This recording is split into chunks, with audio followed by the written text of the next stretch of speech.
Très chers frères et sœurs dans le Seigneur, que Dieu vous bénisse. Nous sommes encore là ce soir par la grâce du Seigneur et nous vous saluons dans le précieux nom de notre Seigneur et Sauveur Jésus-Christ. C'est merveilleux de pouvoir nous retrouver encore ce soir par la grâce de Dieu et nous sommes contents parce que le Seigneur nous donne chaque jour quelque chose de particulier à partager avec vous. Alors, salutations à vous tous qui êtes déjà là, qui partagez cette live, à vous tous mes bien-aimés qui sont branchés déjà, que Dieu vous bénisse. Et nous sommes là comme d'habitude. Je nous invite à pouvoir partager cet élément. Partageons-en au maximum car qui sait, nous pouvons sauver une âme. Amen. Partageons au maximum par la grâce de Dieu et pour la gloire du Seigneur. Donc, nous sommes dans notre 7e édition ou 7e séance. Nous entretenons sur l'esprit de l'homme ou esprit humain. Donc, merci de pouvoir partager. Aujourd'hui, nous sommes le 12 janvier. Le 12 janvier 2022 et nous sommes mercredi. Que Dieu soit loué. Nous voulons donc partager avec vous tous qui le faites avec moi. Que Dieu vous bénisse pour votre dévotion et pour cette bonne manière de faire. Gloire à Dieu, à vous tous qui êtes en train de partager. Gloire au Seigneur, partageons au maximum.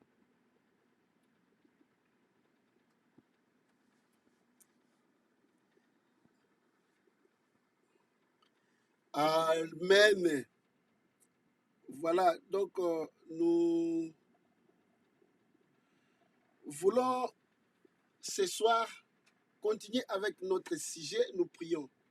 Père Tout-Puissant, merci pour la grâce que nous venons de recevoir de ta part, de tenir encore cette séance.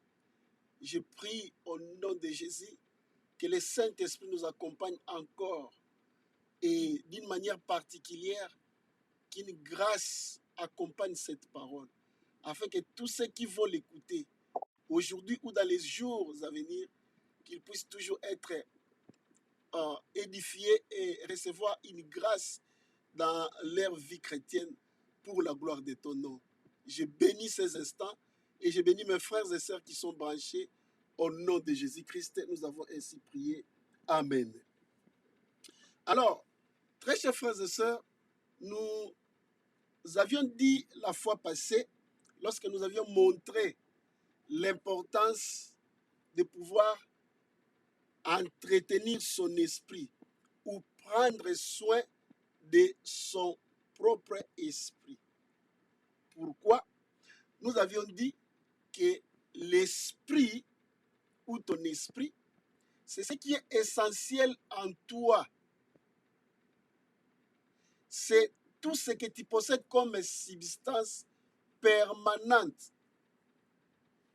J'avais expliqué en disant que lorsque ce corps physique, la chair, meurt, c'est-à-dire il cesse de vivre, la destinée du corps, je le répète, supportez-moi, ce genre de répétition, c'est une façon pour moi d'insister.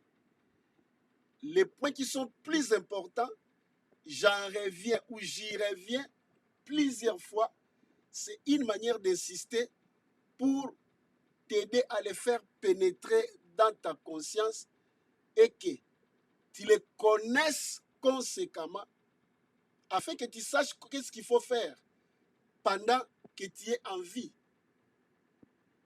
Le corps a une destinée ou est destiné à mourir et à pourrir. Parce que c'est de la chair. le corps physique ou la chair a été tiré de la poussière du sol. Et il retournera à la poussière. Quel que soit l'entretien, quels que soient les soins que vous apportez au corps, les soins là, c'est pour le maintenir en état. Et le maintenir en état, pourquoi? Pour que vous puissiez vous en servir. Après, le corps va mourir et va pourrir, va disparaître. Lorsque le corps meurt, toi comme individu, parce que nous avions dit, l'individu c'est l'âme, tu es une âme. Et parce que tu es une âme, tu vas t'attacher à ton esprit. C'est l'esprit maintenant qui deviendra ton corps. Ce corps-là est invisible. C'est avec ton esprit que tu vas commencer à demeurer permanent ou à agir, à te manifester. C'est avec ton esprit que tu vas passer l'éternité. Soit avec Dieu, soit en dehors de Dieu, c'est-à-dire en enfer.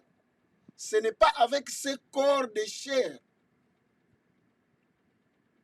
Et tout esprit qui est mort, c'est-à-dire un esprit qui n'a pas encore, quelqu'un qui n'a pas réussi Jésus-Christ comme son Seigneur et Sauveur, son esprit est d'office mort. Et lorsque nous disons mort, c'est vraiment la caractéristique de ce qui est mort. Mais l'esprit ne disparaît pas.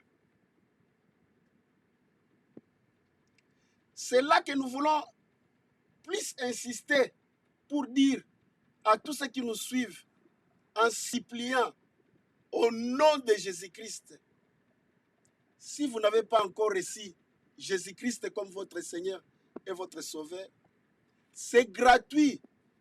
Vous n'avez pas d'effort à fournir. Vous n'avez pas d'argent à payer. Dieu est bon. Dieu est fidèle. Dieu est merveilleux. Dieu lui-même a rendu le salut possible et gratuitement par Jésus-Christ. Vous n'allez pas payer quelque chose. Mais vous allez par contre recevoir quelque chose d'une importance éternelle, d'une importance incalculable. La vie éternelle bien-aimée en Jésus-Christ. Donc si vous n'avez pas encore reçu Jésus-Christ comme votre Seigneur et votre Sauveur, Romains chapitre 10, verset 9 à 10 dit ceci. Si tu confesses de ta bouche Jésus-Christ comme Seigneur, et si dans ton cœur tu crois que Dieu l'a ressuscité des morts, tu seras sauvé. Être sauvé, c'est-à-dire voir son esprit reprendre vie et être adopté au milieu ou bien parmi les enfants de Dieu. Si vous n'avez pas encore fait ça, je vous invite par la grâce de Dieu à faire cette prière, à répéter cette prière après moi. Une simple prière. Vous n'allez qu'à répéter ça et croire dans votre cœur, premièrement, que Jésus-Christ est le Fils de Dieu et qu'il est mort pour vos péchés. Il est mort, comme les Écritures le témoignent, à la croix de Golgotha, et au troisième jour, après être enterré, il est ressuscité. Dès que vous croyez cela dans votre cœur, que Jésus-Christ est mort et qu'il est ressuscité, et maintenant vous confessez de votre bouche que Jésus-Christ est Seigneur, vous recevez le salut. Et si vous croyez que Jésus-Christ est le Fils de Dieu et qu'il est mort pour vos péchés, maintenant, vous voulez confesser ça de votre bouche, qu'il devienne le Seigneur de votre vie. Faites ça par cette simple prière. Dites après moi, Seigneur Jésus-Christ, aujourd'hui, Je t'accepte dans mon cœur. Je t'accueille. Deviens mon Seigneur et mon Sauveur personnel. Je crois que tu es le Fils de Dieu. Je crois que tu es mort à la croix pour mes péchés. Et je crois que tu es ressuscité au 3e jour et que tu es vivant. Donne-moi la vie éternelle. Aujourd'hui, je prends la décision de te suivre toute ma vie et d'abandonner ma vie de péché. Merci pour les dons de la vie. Merci pour la grâce que tu m'accordes d'avoir la vie éternelle. Au nom de Jésus-Christ. Amen. C'est tout. N'est-ce pas merveilleux? N'est-ce pas glorieux?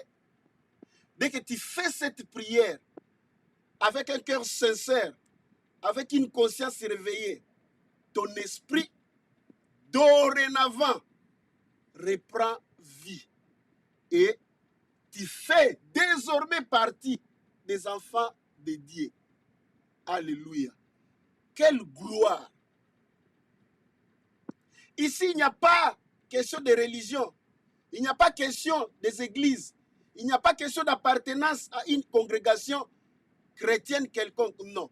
Dès que tu fais cette prière, tu es sauvé et ton nom est inscrit parmi les enfants de Dieu. Maintenant, ce qu'il faut faire, c'est quoi? Je disais ici que si ton esprit est mort, lorsque ton corps meurt, ton esprit est impur. Il est mort. Il est privé de la gloire de Dieu. Et vous êtes destiné à vivre éternellement banni loin de la gloire de Dieu. Mais si vous avez reçu Jésus-Christ comme votre Seigneur et votre Sauveur, premièrement, votre esprit reprend vie. Votre esprit commence à vivre. Deuxièmement, vous êtes scellé du Saint-Esprit. Dieu vous marque de son propre sceau. Dieu met un signe sur votre esprit que vous lui appartenez. Quelle gloire!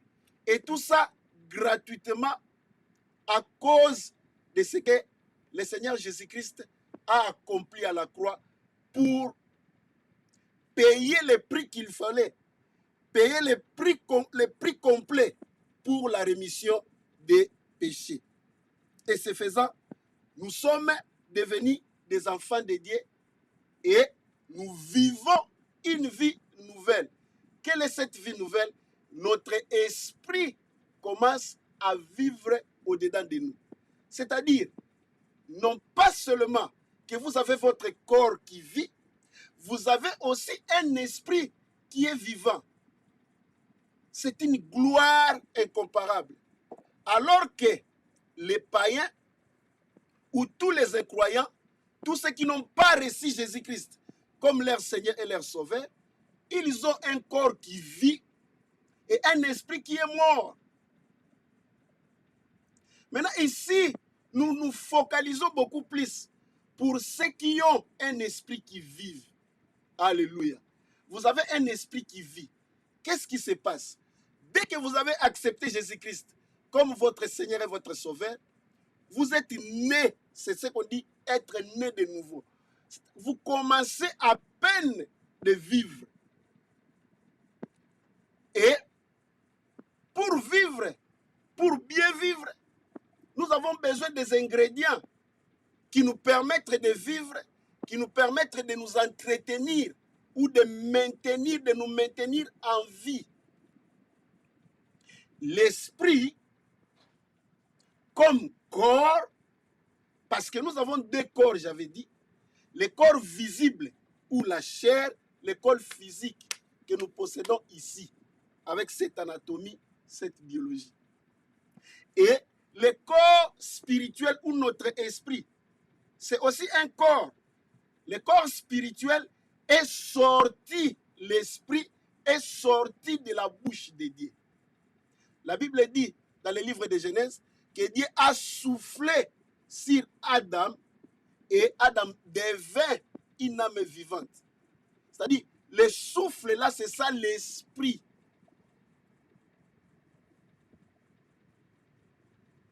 C'est ça l'esprit. L'esprit provenant de la bouche de Dieu ne peut se nourrir ou ne dépend que de ce qui sort de la bouche de Dieu.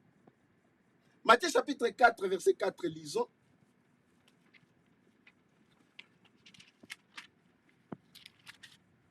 Matthieu chapitre 4, verset 4, la Bible dit, Jésus répondit, il est écrit seulement, il est écrit, l'homme ne vivra pas de pain seulement, mais de toutes les paroles qui sortent de la bouche de Dieu. Écoutez, la Bible dit, l'homme ne vivra pas de pain seulement. Il n'a pas dit ici, l'homme ne vivra pas de pain. Non, il y a seulement. Cela veut dire que le pain seul ne suffit pas. Parce que le pain, c'est pour ce corps ici. Un chrétien, dès que vous avez reçu Jésus-Christ comme votre Seigneur et votre Sauveur, vous avez des corps à nourrir. Parce que vous avez des corps qui vivent. Votre chair, votre corps physique, doit se nourrir de pain, doit se nourrir des aliments qui proviennent de la même source que le corps a été formé, de la même source que la chair a été tirée, c'est-à-dire de la poussière. Le pain, les poissons, les viandes, tout ce qui constitue notre alimentation, c'est pour le corps physique. Mais l'esprit aussi dépend de sa source, d'où il a été tiré.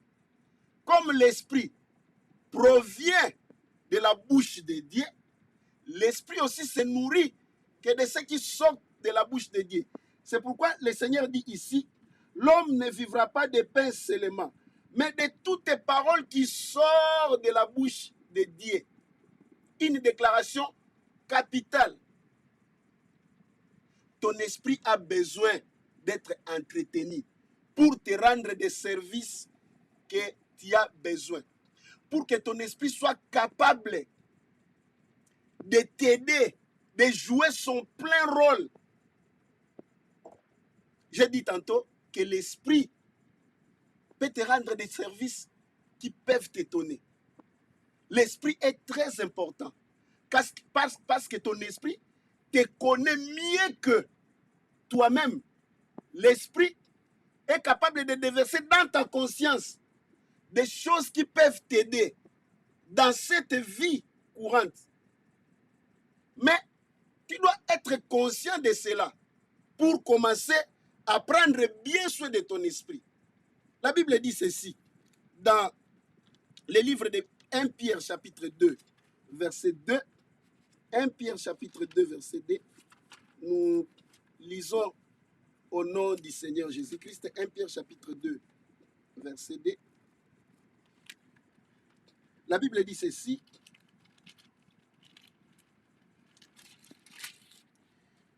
Désirez comme des enfants nouveau-nés le lait spirituel et pur, afin que par lui, vous croissiez pour le salut. Amen. Désirez comme des enfants nouveau-nés. Écoutez, dans la croissance, il y a un principe. On n'est pas adulte. Et même aussi dans l'esprit, lorsqu'on est un nouveau-né dans l'esprit, accepter cette condition, ce n'est pas une honte. Vous avez besoin du lait. Aujourd'hui, parfois dans les églises, les gens qui reçoivent Jésus-Christ comme leur Seigneur et leur Sauveur sont directement exposés à une nourriture qui n'est pas de leur âge. Beaucoup ont échappé, ont sauté cet état-là, cette étape-là. Ils n'ont pas bénéficié du lait. Revois un peu ta vie chrétienne. As-tu goûté au lait? Es-tu sûr que tu as goûté au lait? L'apôtre Paul parle aux Corinthiens, aux chrétiens de Corinthe, au chapitre 3, verset 2. Il dit, lorsque je suis venu vers vous, je ne me suis pas entretenu avec vous comme à des adultes. Il dit, je vous ai donné du lait parce que vous ne pouvez pas supporter la nourriture solide. C'est important de connaître son état. Ce n'est pas il n'y a pas de gêne à ça. Il n'y a pas de honte à ça. Ce n'est pas honteux à un bébé de prendre du lait. Le lait est très important à ce stade-là, à cet âge-là. Et c'est à cet âge-là que l'enfant développe son cerveau à cause du lait. Donc nous allons ici montrer, exposer comment est-ce que nous faisons l'entretien de notre esprit. Parce que l'esprit dépend de la parole de Dieu. Nous pouvons dire que l'état de ton esprit est le reflet de l'état de la parole auquel tu es exposé. Nous allons nous revoir la semaine prochaine, le mercredi, pour continuer à approfondir ce genre d'aspects des choses. Que Dieu vous bénisse. Et comme nous le disons toujours, n'hésitez pas à nous envoyer les questions. N'hésitez pas à nous contacter pour des précisions utiles. Merci beaucoup.